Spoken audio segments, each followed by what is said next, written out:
How's it going, everyone? Welcome back to the channel. I'm an avid herpetologist, finally back from a long holiday hiatus.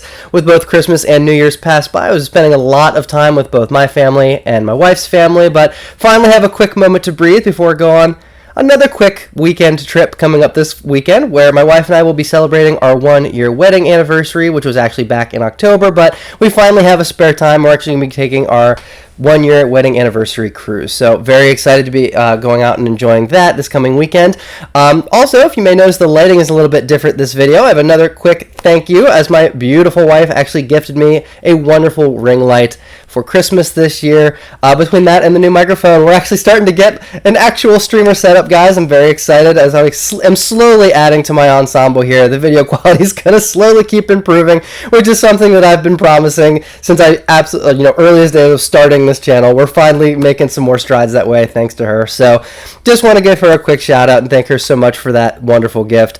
Real quick, I did just want to make a little discussion video. I actually had a really cool conversation with some other members of my local group this morning, and it kind of got my juices flowing and made me want to kind of discuss it a little bit more in depth and kind of float some of my thoughts out there onto the old interweb. Basically, the topic of discussion, we've got the Digimon TCG National Championship coming up in February. Also coming in February is going to be the release of the next Digimon set, BT11.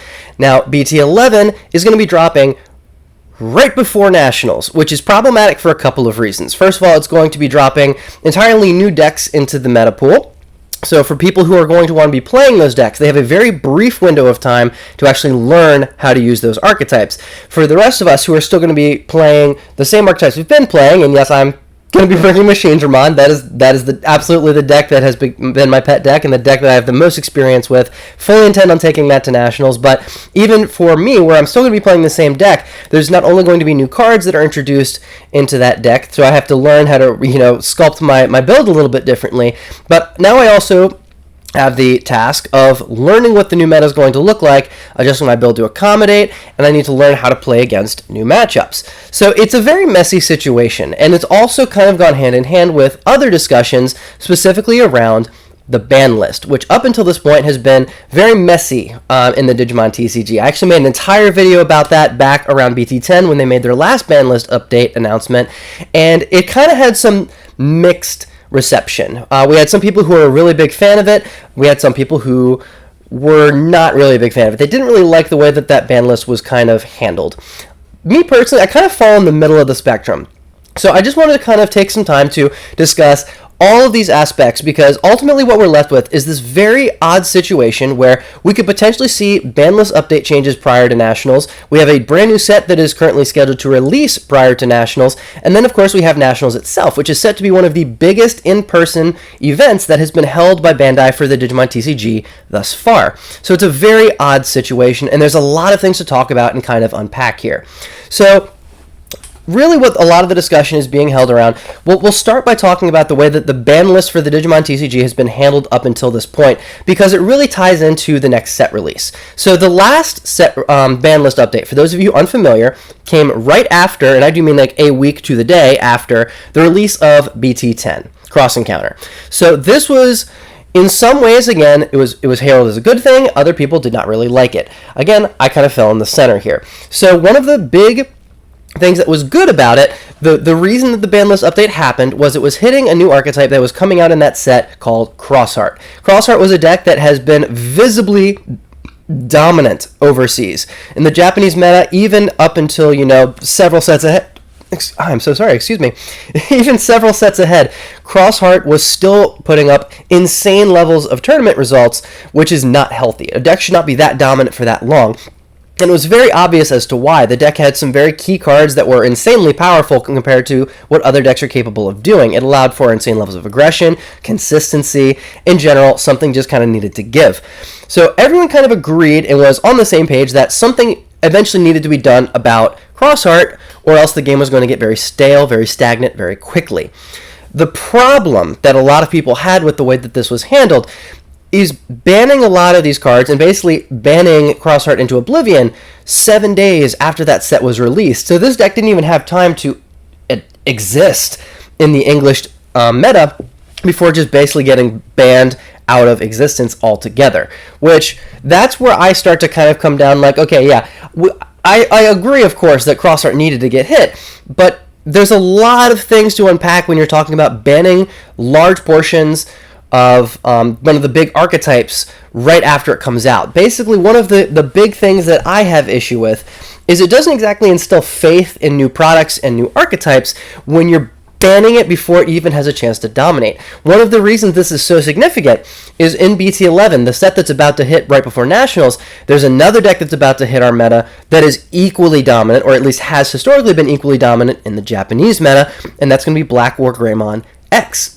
Now, Black War Greymon X is a very cool deck, don't get me wrong. I actually do like a lot of what that deck is trying to do. The problem is Black War Greymon X very much feels like the epitome of shoving every good thing into a single pile and then like just letting it go and assuming it's just going to be fair and balanced for the rest of the meta. Black War Greymon X has insane levels of protection, it has insane levels of speed, it trashes security, it has board control, it has protection in this form of redirects, so you can stop your opponent from swinging into your security. There's just an absolutely absurd number of things that this deck is capable of doing, on top of having rare things such as Tamer removal in the form of one of the most broken removal spells we have ever seen. So a lot of players, myself included, have to wonder, well, when the set is coming out right before Nationals, is it worth investing in this new archetype just to ultimately see it get ban-hammered right before that event actually takes place? You could ultimately be wasting your money, wasting your time, and wasting your effort. So it's kind of a complicated subject where people know that this deck is going to be big, and it's going to be powerful, and it's going to be dominant. But having this set come out so close to a big event creates issues. Having so little adjustment time between when the set releases and when you actually have to be at the biggest competition the game has seen so far, it's problematic. So ultimately the question becomes, number one, will Bandai actually make any changes to the ban list prior to Nationals? Will those ban list changes be announced with enough foresight, with enough forewarning that players can actually properly adjust and be ready to go when Nationals rolls around? Is it worth investing in any of these new archetypes? Or are you better off just sticking with the archetypes that you know, things like Metal Garurumon X, Bloom Hydra? There's lots of established archetypes that you already know are still going to be completely competitively viable.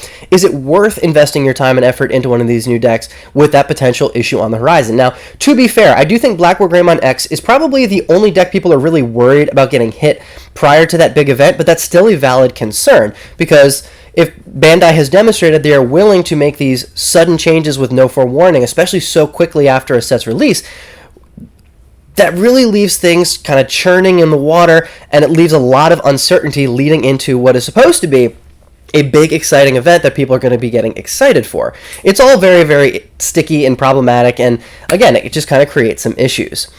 So ultimately, I think, oh my gosh, I'm trying to formulate my thoughts here. So the bottom line is, what do we think is going to happen? What do I think should happen? And I guess what ultimately should you prepare for if you are one of the many players out there who are planning on attending this really big Nationals event in Los Angeles? Well, the bottom line is, I don't know. I can tell you what I would like to see happen, but the bottom line is what I would like to see happen may already be too late. So really my biggest suggestion moving forward that I really hope Bandai will eventually get on board with, to begin with, point number one, is they need to start establishing a more reasonable ban list, and they need to start regulating it at a more pronounced interval.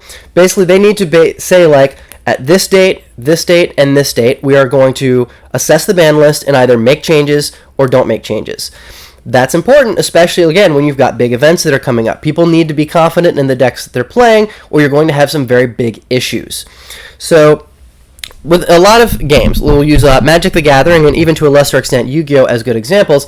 Magic the Gathering has kind of wish-washed on how they address a lot of their ban lists, but generally speaking, they tend to make their ban list announcements as sets are coming out.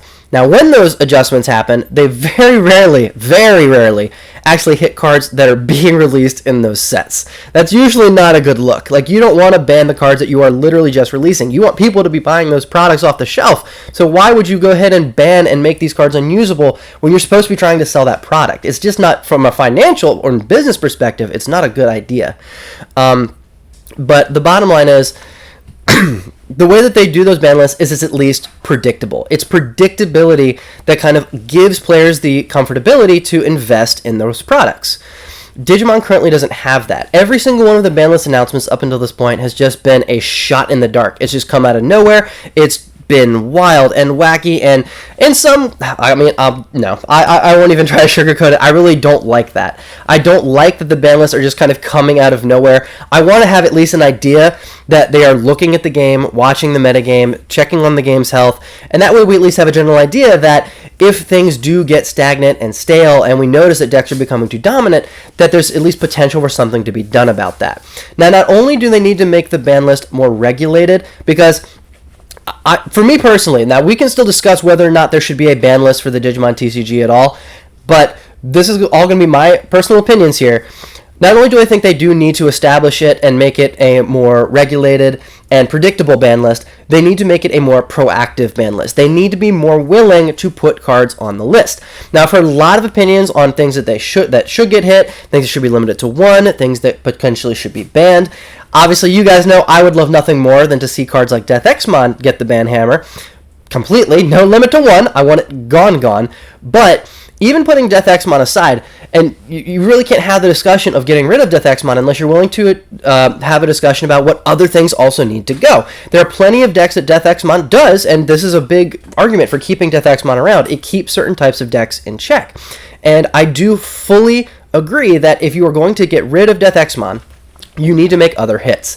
But I don't necessarily think that that's a bad thing. I don't think it's bad to limit some cards to one. Now, I think we should be very conservative with cards that we are banning outright. I think it does take a very specific style of card to actively ban it. Keep in mind that in the Digimon TCG currently, here in EX3 going into BT11, we only have one card that is fully banned, and that's Mega Digimon Fusion, which is a very generic card that rightfully should be banned because, again, it's very generic. And honestly, I think Death Exmon falls in that same category, which is why I would also like to see that card removed. But taking Death Exmon out of the discussion, let's say they do ban Death Exmon, you have to make other hits. And I do think that limiting a couple of other cards would be very beneficial to the game's health. Number one, it's going to help make sure that there's no top deck that stays on top for long periods of time, making sure that you kind of hit cards at a pace that's at least healthy. I do also want to make sure I'm clarifying. I'm not saying that we should be killing archetypes as new sets come out and we want to see new decks always be on top. That's not what I'm saying. Keep in mind, one of my favorite things about the Digimon TCG is they keep bringing out support for older archetypes and kind of breathing new life into decks that either have not been in the spotlight for a while or have kind of been on the fringe and are just looking for that little bit of extra support to help them kind of keep up and stay in that rogue category without completely falling to the wayside. Machine Dramon, of course, being one of the great examples of this. Every set, we're not getting support that's pushing it to Tier 1 status, but we're still getting these little bits and pieces that helps the deck evolve and continue to adapt as the meta grows. Being able to limit certain problematic cards from a lot of these bigger archetypes does not necessarily mean that we are annihilating those archetypes from existence. Especially, we're going to now talk about Metal Garurumon X as a great example. Metal Garurumon X, in general, the Garurumon line and the Greymon lines have more support than any other archetype in the entire game. So hitting a couple of cards from those decks does not remove them or their ability to compete. What it does is basically ask players to maybe dip a little deeper into the card pool that is already available to them and find alternatives. One of the awesome things I heard one of my players in my locals actually suggest today, I'm going to give you a shout out because it was a really cool thought line, memory borrowers in Metal Garurumon. So for those of you unfamiliar, because they have not really seen any competitive play, I think, at all in the game's history, in the first couple of sets of Digimon, there was a cycle of cards for each color. They were level 5s, where on attack, you would gain 3 memory, and at the end of turn, you would lose 3 memory. The thought process is, using this in Garurumon, where you have battle immunity.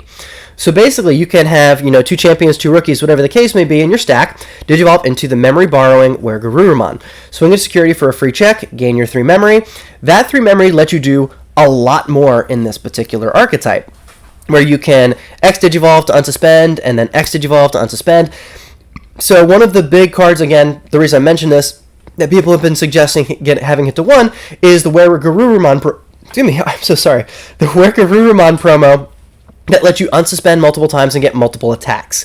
So hitting that card to 1 would not remove it from the deck entirely, but it would ask you to look for other alternatives. And the memory setter basically lets you get that free attack in. You'll still have your battle protection, but instead of unsuspending, what you would get instead is 3 memory for that turn. Now, obviously, the goal for an OTK-style deck like this is you want to try to kill them on that turn. So then X Digivolving from Weregarurumon into Weregaruru X gives you an unsuspend, lets you swing again. Then you can Digivolve up into, Metal Garurumon or Metal Garurumon X on swing, which can then unsuspend and give you another free attack. Then you can go into Blitz Omni, which gives you another free attack. There are other ways to keep this line going using that additional 3 memory. It's just one example of other lines that can exist if the more problematic cards in the archetype are limited to 1.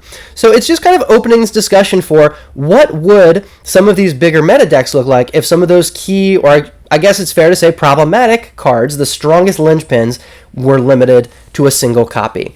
I honestly don't think it's a bad discussion to have, and you can completely disagree, by the way. You are more than welcome to think that we should just try to avoid the ban list altogether. You're also welcome to say that we need to be banning more cards. Like, everyone is going to fall on all different levels of the spectrum when talking about the ban list. There's no right or wrong answer, but I am at the point where I'm starting to think that at the very least, we do need to see the ban list regulated more frequently and controlled a little bit more publicly. We need to know when changes are happening, and honestly, it would be nice to know that changes are coming at some point. The game really has only had a couple of big ban list updates that have changed things, and I personally would actually like to see more than that. I would love to see things get mixed up a little bit more, and I'm not just saying that because I am a rogue deck player. Realistically speaking, one of the cards that I think is a contender for potentially getting limited, especially now that Black Wargreymon X is coming out, is BT8 Metal Greymon. I run 2 copies of that in Machinedramon, and I think limiting that card to a single copy, so Wargreymon X does not always have the opportunity to attack unsuspended Digimon. Maybe that's a change that people want to see, and you know what? That would, obviously not cripple my deck completely. I'm only running 2 copies, let's be honest here, but I'm not saying this because I would go unaffected and it would strictly benefit me. I do think it would be very healthy for the diversity of the game. Now, all of this kind of relates again back to the original topic of the release of BT11 and Nationals. It's really, honestly, in my opinion, very problematic when we are getting so close to, again, a very big, very exciting event, and people have all of this uncertainty and kind of queasiness in their gut, like, I don't really know how to prepare because I have no idea if Bandai is just going to throw a giant wrench into the mix right before I'm supposed to be competing in this massive event. People are buying plane tickets, people are buying hotels. Like, there's a lot of money that people invest in big events like this. People want to at least feel comfortable and confident that they at least know what they're getting into as they're preparing. And I think that's completely fair, and I honestly completely agree. So, as far as how things are going to get changed and what we should expect going into BT11, I'm still of the mindset we are not going to see any big changes prior to BT11. Now, I could absolutely be proven wrong. I just sincerely hope that if I am proven wrong, we are proven wrong in the next couple of weeks. Because after the next couple of weeks, we are going to be only a couple more weeks out from Nationals, and that is kind of going to be a worst case scenario for a lot of people. That does not leave a lot of crunch time to adapt to a completely new meta. I also really, really hope that Bandai learns a lesson from this and I don't know if they've done this before, but they need to not be making big set releases happen right before these big events, unless, of course, they're going to do some kind of caveat like saying that, again, BT11 is not legal for that big event. It's very, very stressful for competitive players who dedicate a lot of time to be very good pilots, very skilled with what their decision-making and the decks that they're choosing to pilot. It's very stressful when you don't know how to properly prepare because you don't know, again, what you're going to ultimately have the option of going up against. Your meta could look, depending on how things go between here and when Nationals happens at the end of February, if there are a big ban list update, if there's no big ban list update, even still, we have to deal with a completely new set of cards and archetypes entering the pool from BT11. It's just honestly a giant headache. It is an absolute nightmare. For me, again, talking about Machinedramon is not an easy deck to just pick up and pilot. You really need to take the time to fine-tune their build tailored to whatever the specific meta is. That's very much a reactive deck more than a proactive deck. Your deck is going to change based on what the meta is doing, not on what your deck necessarily wants to be doing. Obviously, that you're going to change a little bit in both directions, but more so than other decks, you have a lot of flex slots that you're going to change depending on what you need for your current meta. It's going to be very difficult to do that fine-tuning in such a short amount of time. So ultimately, I just kind of wanted to have this very quick discussion and kind of mention a lot of these thoughts that I've just kind of had stirring around. I really do hope that at least following Nationals, Bandai will make a more concrete statement as far as how they're going to be handling the ban list moving forward. And please, please, please don't schedule any more big events so close to big set releases. Whether you guys are pro ban list or anti ban list, I hope that you guys can at least try to expand your minds a little bit and try to see both sides of the argument. That's been my ultimate thing with this whole discussion, is I've been trying to hear different people's opinions, and I want to help kind of formulate and change my own views on this issue based on where other people are coming from. It is a very complex issue, and it's got a lot of people nervous as we get ready for Nationals coming up. I am very much nervous as well. I've got a lot of changes that I need to make and a lot of practicing I need to do before that big event. It is going to be my very first time ever traveling for a big event, assuming I can, in fact, get all the money together for the plane tickets.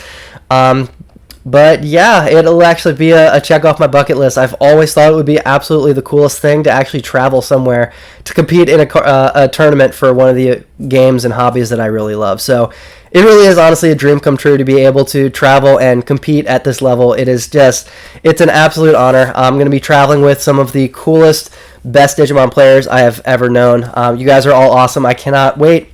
And I just hope you guys know that I could not be more proud to be traveling and competing alongside every single one of you guys. So anyways, without getting too sappy, I just wanted to go ahead and throw that out there. Thank you all guys once again for stopping by and listening to me ramble on about another topic. The Digimon TCG has been in a weird spot lately.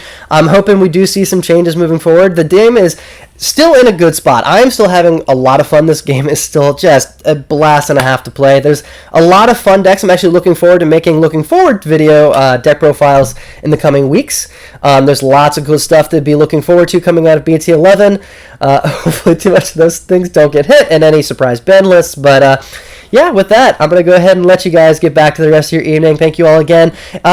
Please feel free to like and subscribe if you guys are still enjoying the content, and leave a comment down below. I'm actually curious to hear what your guys' thoughts are as we get closer to Nationals. Are you guys expecting a ban list? Do you want to see a ban list? Do you not want to see a ban list? What are some cards that you guys would like to see wind up on the ban list? Maybe I'll do a whole video about that, like a ban list wish list or something like that. But anyway, yeah, that's going to about do it for me, guys. Hope you all have a great rest of your evening. I am an avid herpetologist, and I will see you all next time.